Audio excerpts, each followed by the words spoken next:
Hello everyone. Today we delve into the recent pronouncements by former Japanese Prime Minister Shigeru Ishiba, specifically his intriguing statements regarding Japan-US negotiations and the creation of employment for both nations. His words, negotiating to the limit, staking national interest, and the emphasis on creating jobs for Japan and the US, provoke a deeper look into the intricate dynamics of international relations and economic strategy. Ishiba's perspective positions the Japan-US relationship as not merely significant, but absolutely vital. He views this bilateral tie as foundational for stability and prosperity across the Indo-Pacific region, and indeed, the broader international community. This isn't just about economic partnership, it's about a comprehensive advancement of ties across all sectors, underscoring a belief in the far-reaching impact of their collaboration. At the heart of his remarks lies the recent tariff negotiations between Japan and the United States. Ishiba announced an agreement on these tariffs, stating explicitly that both sides negotiated to the very limit, staking their respective national interests. Particularly concerning automotive trade, this phrasing is critical. It suggests a high-stakes engagement, where each nation pushed its boundaries, fully aware of what was at stake. The outcome, he asserted, would safeguard Japan's national interests, while simultaneously fostering job creation in both Japan and the United States.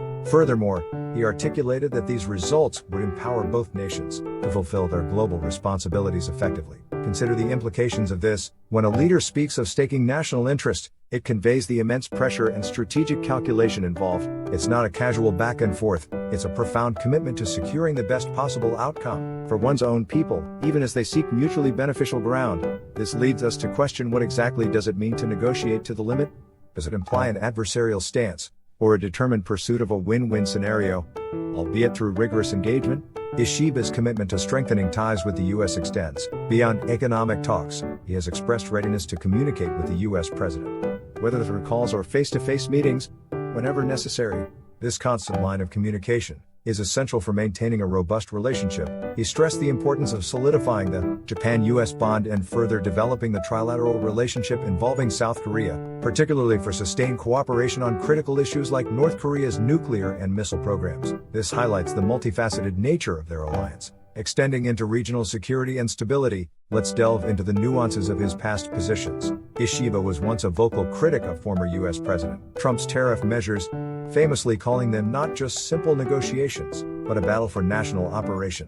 This strong reaction underscores his initial apprehension regarding the potential negative impact on Japan's economy. Yet, his ultimate goal remained consistent: to conclude negotiations in a way that protected Japan's national interests while simultaneously generating benefits for both nations. This demonstrates a pragmatic approach, where initial resistance gives way to strategic adaptation in pursuit of broader goals. His strategic thinking also extends to security. Ishiba advocates for an Asian version of NATO, a concept that signifies a robust collective security framework in the region. He also supports revising the Japan-US Security Treaty, indicating a desire to adapt existing alliances to contemporary geopolitical realities. These positions suggest a leader who is not afraid to challenge the status quo and propose ambitious security architectures. However, the political landscape in Japan presents its own set of challenges. Ishiba's Liberal Democratic Party, LDP, currently finds itself in a minority government situation. This political reality raises questions about the ease with which he can push through his foreign and security policies. Analysts suggest that the U.S.'s skeptical stance on revising the Japan-US Status of Forces Agreement, SOFA, could further complicate his efforts.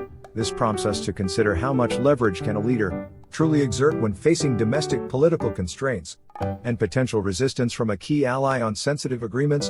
Furthermore, Ishiba's political standing within his own party is perceived as somewhat weak.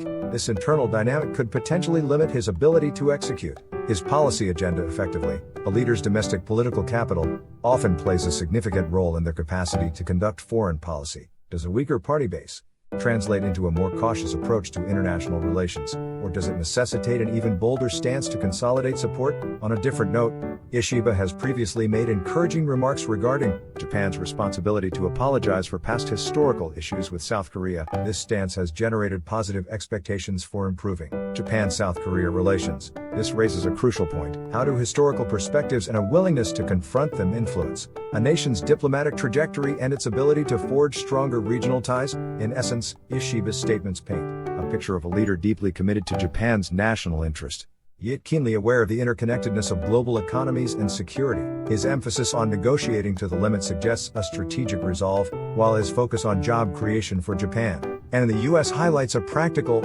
mutually beneficial objective. As we reflect on his words, we are left to ponder what are the true limits of negotiation when national interests are at stake. How do domestic political realities shape a nation's foreign policy ambitions? And what does it truly mean for two powerful nations to collaboratively create employment in a globalized world? These questions underscore the complexities and challenges inherent in modern international diplomacy, urging us to analyze not just the words, but the deeper motivations and potential ramifications behind them. The path ahead for Japan and its key allies will undoubtedly be shaped by these very considerations.